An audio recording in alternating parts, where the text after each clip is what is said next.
ওম শান্তি। কেতিয়াও হতাশাগ্ৰস্ত নহ'ব। মনটোক কেতিয়াও ভাঙি যাবলৈ নিদিব। আপুনি যিমানেই মানসিকভাৱে ভাগি পৰিব, আপোনাৰ অন্তৰ মনৰ পৰা সমস্যাৰ সমাধানবিলাক ওলাই নাহিব। পৰমাত্মাই কয়, যেতিয়াই বৃহৎ সমস্যাৰ মুখামুখি হোৱা, যেতিয়াই দেখিছা সকলো ফালৰ পৰা তুমি অকলশৰীয়া হৈ গৈছা, কাৰো তুমি ছাপোৰ্ট পোৱা নাই, তুমি অকলশৰীয়া হৈ পৰিছা, সকলোৱে তোমাক ত্যাগ কৰিছে, সকলোৱে তোমাক অনাদৰ কৰিছে, তুমি সকলোতকৈ ভাল পোৱাজনেও তোমাক বিশ্বাসঘাতকতা কৰিছে, পৰিয়ালত তোমাক অনাদৰ কৰিছে, তেতিয়াই তুমি ভাবি ল'বা যে মোৰ সময় আহি গ'ল। মই এতিয়া নিজকে স্বয়ং মোৰ যি পিতা, মোৰ যি অৰিজিনেল সত্য পিতা, সেই পৰম পিতা পৰমাত্মাক মই এই সময়তে সমৰ্পণ কৰি দিওঁ। তেওঁ ভগৱান হয়, তেওঁ সৰ্বোচ্চতম হয়, সুপ্ৰিম হয়। তেওঁ আপোনাক আদৰি ল'বলৈ ৰৈ থাকে। ভগৱানৰ পৰমাত্মাৰ এয়াই কৰ্ম। তেওঁ এই মহৎ কৰ্ম কৰি থাকে। যেতিয়াই তুমি অশান্তি অসূয়াত শেষ হৈ গৈছা আৰু জীৱনটো টানিব নোৱাৰা হৈ গৈছা, সকলো ফালে তুমি অনিশ্চয়তা দেখিছা, পাৰাপাৰ সকলো ফালে অপ্ৰাপ্তি, অসূয়া, অশান্তিৰে ভৰি পৰিছে, তেন্তে বুজি ল'বা তুমি তোমাৰ পিতাৰ কাষলৈ অহাৰ সময় সমাগত।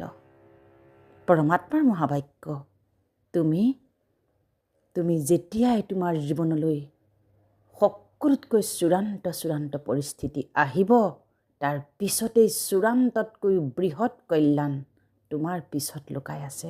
আৰু সেয়ে হৈছে তুমি মোক লগ পাবা, তোমাৰ পিতা। মই তোমাৰ পিতা, মই তোমাৰ সদ্গুৰু, শিক্ষক, সখা, মই তোমাৰ প্ৰিয়তম, মই তোমাৰ বন্ধু বান্ধৱী, ময়ে তোমাৰ গাইড ফিলচফাৰ, মইহে তোমাক নতুন ৰাস্তা দেখুৱাব পাৰোঁ। এনে পৰিস্থিতিত কেৱল তুমি মোক সমৰ্পণ কৰি দিয়া। কেনেকৈ সমৰ্পণ কৰিব? শুই উঠিয়েই কোনো মনুষ্যৰ লগত লেনদেন নকৰাকৈয়ে অকলশৰে বহি পৰমাত্মাক আপুনি স্মৰণ কৰক। পৰমাত্মাৰ লগত কিন্তু স্মৰণ কৰিবলৈ হ'লে আমি শৰীৰেদি কৰিব নোৱাৰিম, কাৰণ তেওঁ হৈছে পৰম জ্যোতি, নিৰাকাৰ মহাজ্যোতি। তেওঁ শক্তি, তেওঁ এনাৰ্জি, তেওঁ সৰ্বশক্তিমান জাগ্ৰত এনাৰ্জি, লিভিং এনাৰ্জি। আৰু আপুনিও কপালৰ মাজত নিজৰ মন আৰু বুদ্ধিক এক কৰি, সম্পূৰ্ণ এক কৰি, শৰীৰটো যেন আপোনাৰ নাই। হে প্ৰভু ভগৱন্ত পৰম পিতা পৰমাত্মা, তুমি মোৰ পিতা, মই তোমাক স্মৰণ কৰিছোঁ। মই মাষ্টাৰ শক্তিশালী তোমাৰ সন্তান, মই জ্ঞানী তোমাৰ সন্তান, মই সৰ্বশক্তিমান তোমাৰ সন্তান, মই শান্ত স্থিৰ সন্তুষ্টতা মূৰত। যেতিয়াই ঘৰ এখন ভাগি যায়, উদাহৰণস্বৰূপে ভূমিকম্পৰ ফলত যদি এখন বিল্ডিং ভাঙি যায়, এখন যদি ঠাই তছনছ হৈ যায়, ইমিডিয়েটলি আমি কি কৰোঁ?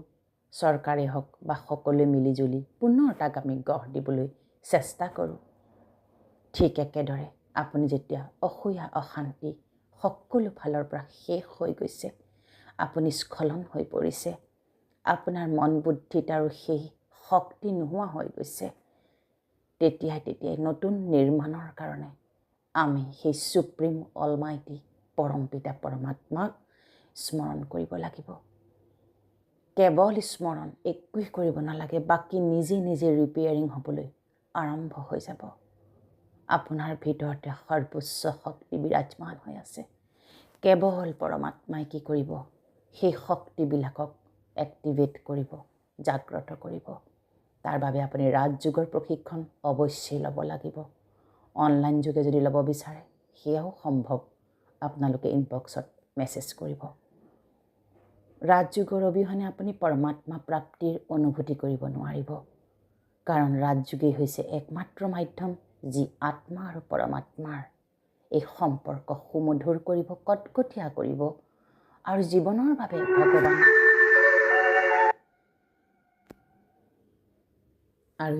বাবে ভগৱন্ত প্ৰভু আপোনাৰ হৈ যাব, কেৱল আপোনাৰ হৈ যাব দেই। গতিকে সকলোৱে আজি জ্ঞান মুৰলীত পৰমাত্মাই সদায় আমাক ৰাতিপুৱা পাঠ পঢ়ুৱায়, যাক আমি জ্ঞান মুৰলী বুলি কওঁ। আপোনালোকেও সেই জ্ঞান মুৰলী অধ্যয়ন কৰিব পাৰে। আপোনালোকেও সেই জ্ঞান মুৰলী পঢ়ি পঢ়ি জীৱনৰ যি অসূয়া অশান্তি, দৈনন্দিন জীৱনৰ যি হলচল, যি প্ৰব্লেম, তাৰ সমাধান এই জ্ঞান মুৰলীত লুকাই থাকে।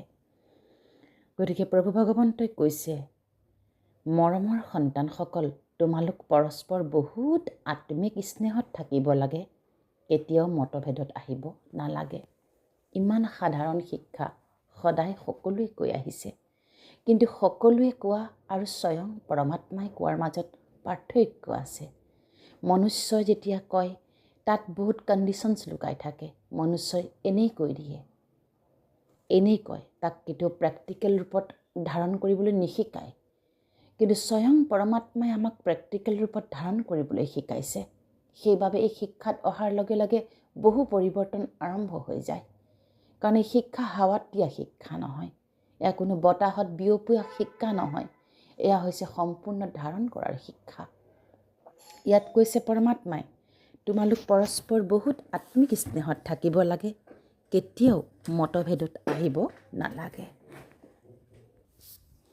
তাৰ ভাৱাৰ্থ হৈছে, আমাক যোনেই যি ব্যৱহাৰ নকৰক কিয়, আমাক কোনোবাই নুবুজিব পাৰে, আপোনাক কোনোবাই হাতুৰি মাৰা দি মাৰি মানসিকভাৱে শেষ কৰি দিব পাৰে। কিন্তু তেওঁ মাৰিছে বুলিয়ে আপুনি কিয় শেষ হৈ গৈছে? তেওঁ আপোনাক কটু কথা শুনোৱাইছে বুলিয়েই আপুনি কিয় খং উঠি গৈছে? কথাটো এনেকুৱা, যদি আপোনাৰ ঘৰখনত নিগনিয়ে কাপোৰ কুটে, আপুনি ইমিডিয়েটলি কি কৰিব? সেই আলমাৰিটো চাফা কৰি ইমিডিয়েটলি তাত বিভিন্ন ধৰণৰ কিবা কিবি কেমিকেলছ দিব আৰু যিখিনি কাপোৰ ইতিমধ্যে কুটিলে সেইখিনি ছেপাৰেট কৰিব ভালখিনিৰ পৰা, আৰু ভালখিনি কি কৰিব? আপুনি ইমিডিয়েটলি ক'ৰবাত ৰিজাৰ্ভ কৰিব। একেই কথা, কোনোবাই আপোনাক হাতুৰি দি মাৰিছে, তেওঁলোকে মাৰিবলৈ চেষ্টা কৰি আছে, আনকো মাৰি আহিছে, আপুনি মাৰিবলৈ নিদিব। ইমিডিয়েটলি আপোনাৰ সেই দুৱাৰখন বন্ধ কৰি দিয়ক। তেওঁলোকৰ কথা ভবাটোৱেই বন্ধ কৰি দিয়ক। এনেকৈ ভাবিব, আয়ো তেওঁ চাগে মানসিকভাৱে একেবাৰে শেষ অৱস্থা।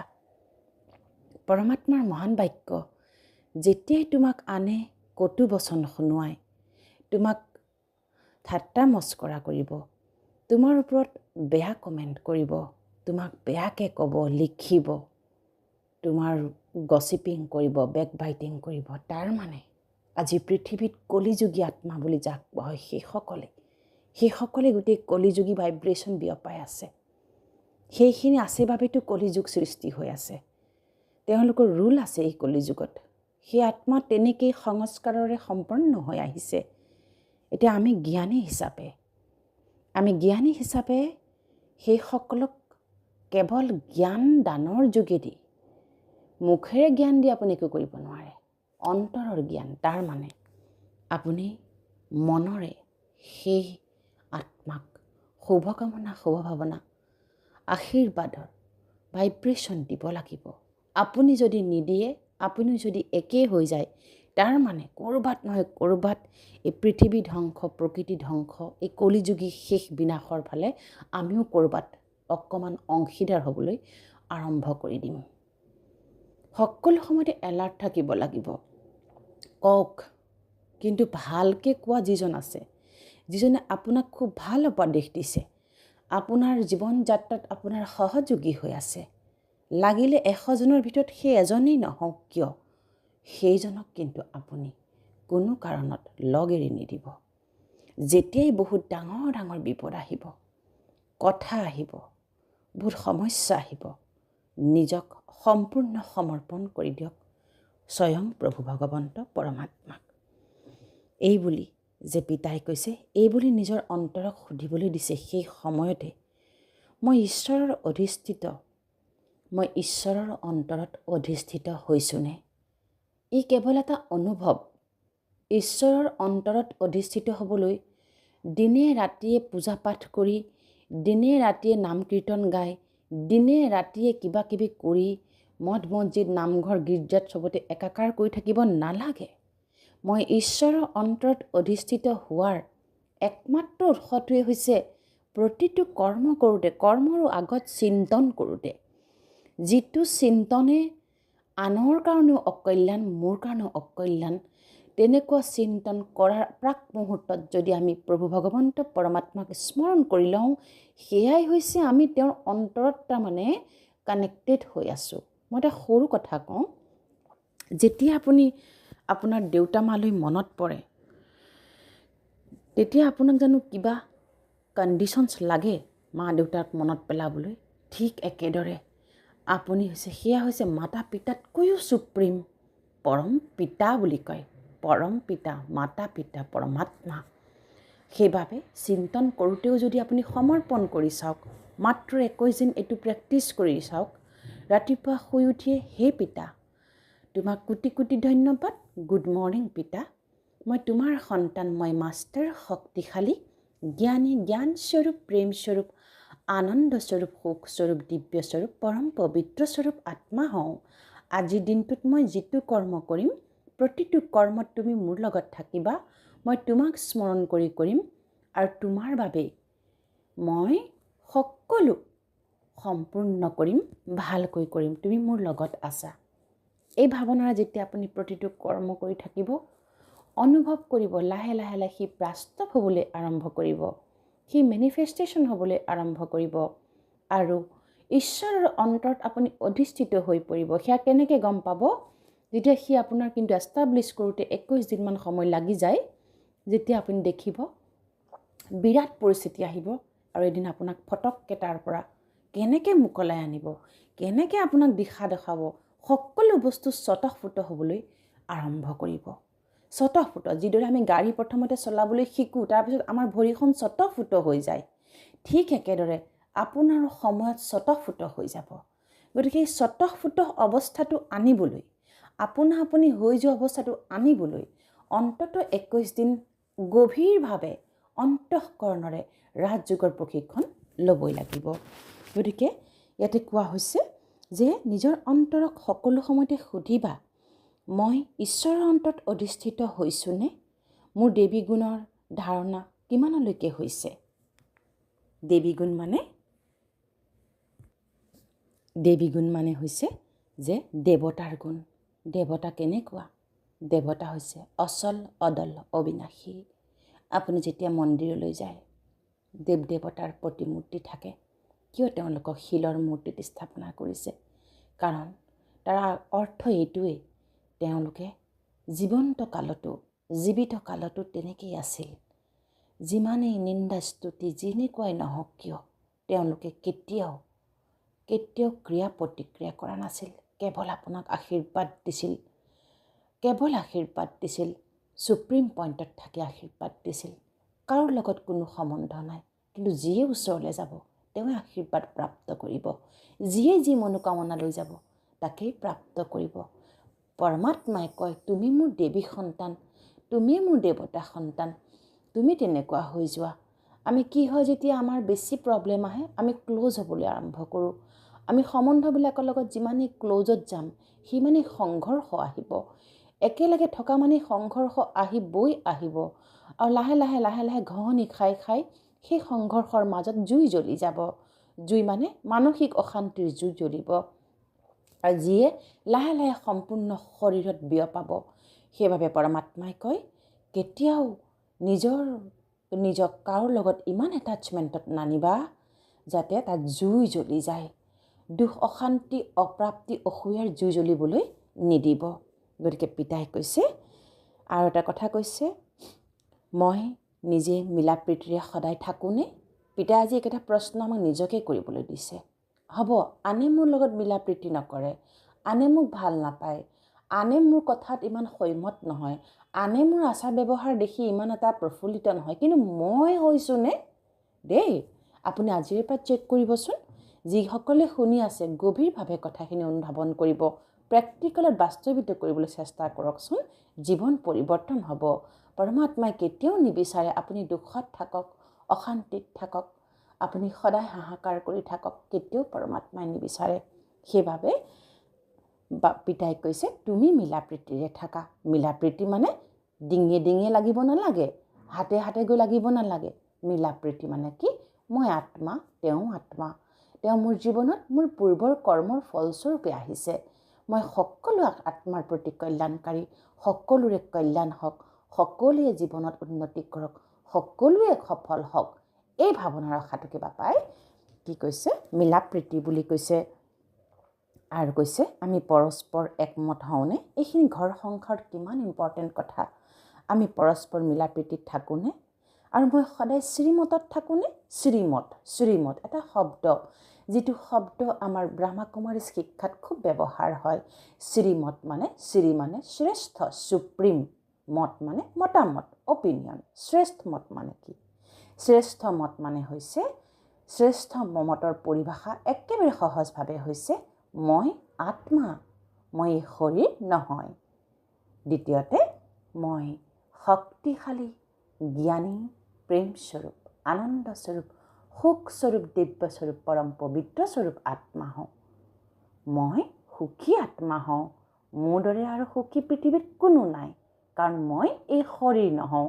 এই শৰীৰত আহি মই যি পাৰ্ট বজাই আছোঁ, এই শৰীৰৰ দ্বাৰা মই যি সম্বন্ধ সম্পৰ্ক পাইছোঁ, প্ৰতিটো সম্বন্ধ সম্পৰ্কৰ প্ৰতি মোৰ সদায় অন্তৰত আশীৰ্বাদ কল্যাণ আছে। সকলোৰে শুভ হওক, সকলোৰে ভাল হওক। এইখিনিকে আচলতে শ্ৰীমত বুলি কোৱা হয়, শ্ৰেষ্ঠ মত বুলি কোৱা হয়। আৰু শুই উঠিয়েই নিজৰ পিতা পৰমাত্মাক স্মৰণ কৰা, ৰাতি শোৱাৰ আগত পৰমাত্মাক স্মৰণ কৰা, তাকো শ্ৰীমত বুলি কোৱা হয়। যেতিয়াই সমস্যা আহে, দুবিধা আহে, পৰমাত্মাক নিজৰ জীৱনৰ সকলো কথা কৈ দিয়া, তাকো শ্ৰীমত বুলি কোৱা হয়। মানুহক ক'ব মানা কৰিছে পিতাই, মোক ক'বা। তাৰ মানে পাকে প্ৰকান্তৰে 24 ঘণ্টা কেৱল পৰমাত্মাক স্মৰণত ৰাখি যি কৰ্ম কৰিম, সেয়াই হৈছে শ্ৰীমতৰ পৰিভাষা। গতিকে পিতাই ক'লে আজি তোমালোক এনেকুৱা হোৱা। শেষত কৈছে যে বন্ধনমুক্ত হৈ থাকি জীৱনমুক্ত স্থিতিৰ অনুভৱ কৰা। কিমান সুন্দৰ শব্দ, বন্ধনমুক্ত। এতিয়া কি হয়, বন্ধনমুক্ত মানে আমি কি বুজোঁ? পৰিয়ালৰ পৰা বিচ্ছিন্ন হ'ব লাগে, সন্তানৰ পৰা অকলশৰে থাকে, নহয়, সেইটো কোৱা নাই। বন্ধনমুক্ত মানে 5টা ৰিপুৰ বন্ধনৰ পৰা মুক্ত হৈ থাকা। পৰিয়ালতে থাকা, তুমি 5টা ৰিপুৰ পৰা বন্ধ হৈ থাকা। সেইবাবে ব্ৰহ্মকুমাৰী শিক্ষাত শ্ৰীমতৰ প্ৰথম যিটো বন্ধন হৈছে পবিত্ৰতা। পবিত্ৰতা মানে কি? মন বুদ্ধিৰ পবিত্ৰতা আৰু শাৰীৰিক পবিত্ৰতা। যিমান শাৰীৰিকভাৱে পবিত্ৰ হৈ থাকিম, শাৰীৰিক পবিত্ৰতা কিহত আহে? প্ৰথমটো হৈছে খান পান। যিমানে আমি নন ভেজ খাম, বেলেগ আত্মাক আমি পৰিৱেশন কৰিম বা আমি নিজে গ্ৰহণ কৰিম, সিমানে আমাৰ মন বুদ্ধিৰ কি হ'ব? মন বুদ্ধিৰ উৎপীড়ন বাঢ়িব, মন বুদ্ধি অস্থিৰ হ'ব, মন বুদ্ধি নিগেটিভ হ'ব, মন বুদ্ধি অকণমানতে দুখ পাব, মন বুদ্ধি অকণমানতে হতাশাগ্ৰস্ত হৈ পৰিব। দ্বিতীয়টো পবিত্ৰতাৰ পৰিভাষা হৈছে শাৰীৰিক পৰিভাষা। আমি শাৰীৰিকভাৱে যদি পবিত্ৰ হৈ থাকোঁ, আমি যেনেকৈ ৰাতিপুৱা শুই উঠি গা পা ধুই পেলাই ভগৱানক পূজা অৰ্চনা কৰোঁ, সন্ধিয়াও কিছুমানে গা পা ধুই পূজা অৰ্চনা কৰে, সেইটোও ঠিক। কিন্তু কিছুমান শাৰীৰিক পবিত্ৰতা, যিটো গুহ্য পবিত্ৰতা হৈছে যে শাৰীৰিক সম্বন্ধ যিমান পাৰি আমি যদি শৰীৰৰ ভোকক যদি আমি মিটাব পাৰোঁ, সমাপ্ত কৰিব পাৰোঁ, সেই ৰথত, সেই শৰীৰতে স্বয়ং প্ৰভু ভগৱন্তই প্ৰৱেশ কৰিব পাৰে। আৰু স্বয়ং প্ৰভু ভগৱন্তই সেই ৰথখনৰে, সেই শৰীৰটোৰে বিশ্বৰ কল্যাণ সাধন কৰিব পাৰে। গতিকে চেষ্টা কৰিবা আই মাতৃসকলে, যিমান পাৰে এই 3টা পবিত্ৰতাৰ ওপৰত গুৰুত্ব দিব। এনেকুৱা নহয় জবৰদস্তি কৰিবলৈ দিয়া নাই, কিন্তু লাহে লাহে জীৱনটোক যদি শেষ হৈছে, যিসকলৰ ইতিমধ্যে সতি সন্তান হৈছে, যিসকলৰ ইতিমধ্যে সংসাৰ হৈ গৈছে, সেইসকলৰ গুৰু দায়িত্ব এতিয়া যিসকল উঠি আহিছে সেইসকলক এই জ্ঞান মাৰ্গৰ দ্বাৰা সফলতাৰ শীৰ্ষলৈ লৈ যোৱাটো। সেইবাবে খান পানৰ পবিত্ৰতা, থকা মেলাৰ পবিত্ৰতা আৰু শাৰীৰিক পবিত্ৰতা মেইনটেইন কৰাটো খুবেই দৰকাৰী। তেতিয়াহে স্বয়ং পৰমপিতা পৰমাত্মাই আমাক ব্যৱহাৰ কৰিব আৰু আমাৰ দ্বাৰা নিজৰ ঘৰ সংসাৰ চুবুৰী সমাজৰ লগতে বিশ্বৰ কল্যাণ সাধন কৰিব। আপুনিও হ'ব পাৰে সেইগৰাকী সাধন, আপুনিও হ'ব পাৰে 100% হ'ব পাৰে। নাভাবিব আপোনালোকে যে আমাক পৰমাত্মাই চাগৈ ইমান ভাল পায়নে? বহুত ভাল পায় দেই। গতিকে পিতাই আজি ক'লে যে দেহী অভিমানী হোৱা, দেহ অভিমানী নহবা। দেহী মানে কি? আত্মা। দেহ মানে কি? শৰীৰ। মই আত্মা, মই এনাৰ্জি, মই শক্তি, মই মাষ্টাৰ শক্তিশালী আত্মা, মই অদৃশ্য আত্মা, মই নিৰাকাৰ আত্মা। এনেকৈ যদি আপুনি কৈও থাকে দিনটোত প্ৰায় 21 বাৰমান, দেখিব লাহে লাহে আপুনি আত্মা অভিমানী স্থিতিলৈ আহি যাব। গতিকে বাবাই শেষত ক'লে বিশ্ব পৰিৱৰ্তনৰ শ্ৰেষ্ঠ কাৰ্যত নিজৰ সহযোগ দিওঁতা মহান তথা সৃষ্টিশীল হোৱা। ইমান সুন্দৰ শব্দ। বাবাই কৈছে যেনেকৈ কোনো স্থূল খাদ্য ৰান্ধে তেতিয়া তাত সকলো বস্তু দিয়া হয়, অলপ সাধাৰণ মিঠা বা নিমখ কম হ'লে ভাল বস্তু সোৱাদৰ যোগ্য হ'ব নোৱাৰে। কি ক'লে পিতাই? তাৰ মানে পিতাই কৈছে তুমি যদি শ্ৰীমতত আছা, পিতাক তুমি 1 ঘণ্টা মনত ৰাখিছা, 23 ঘণ্টাই মনত ৰখা নাই। তুমি যেতিয়াই বিবুদ্ধিত পৰিছা, তুমি হতাশাগ্ৰস্ত হৈ গৈছা, পিতাক পাহৰি গৈছা। তুমি যেতিয়াই জীৱনৰ অস্থিৰ সময়ত আছা, তুমি যেতিয়া পাহৰি গৈছা যে মই আছোঁ তোমাৰ বেক ছাইডত, আই এম বিহাইণ্ড ইউ, তাৰমানে বাবাই কৈছে নোৱাৰিবা তোমালোকে। কি হ'ব? যেনেকৈ যিমানেই মছলা দি পেলাই ধুনীয়া খাদ্য নাৰান্ধক, তাত কি হ'ব? যদি চেনি বা নিমখৰ পৰিমাণ অলপ ইফাল সিফাল হয়, টেষ্টলেছ হৈ যায়, হয়নে? ঠিক একেদৰে পিতাই কৈছে তুমি যদি মোৰ লগত বান খাব বিচাৰা, মোৰ মতে অকণমান চলিবলৈ চেষ্টা কৰা, মই তোমাক বনাই ল'ম, তুমি চিন্তা কৰিব নালাগে। গতিকে পিতাই কৈছে তুমি তেনেকৈ বিশ্ব পৰিৱৰ্তনৰ এই শ্ৰেষ্ঠ কাৰ্যৰ বাবে প্ৰতিটো ৰত্নৰ আৱশ্যকতা আছে। বহুত ডাঙৰ মহাবাক্য আপোনাৰ বাবে কৈ আছে যে এই বিশ্ব পৰিৱৰ্তন হৈ আছে, তাত আপোনাৰ দৰে ৰত্নৰ প্ৰয়োজনীয়তা আছে। কোনসকল ৰত্ন?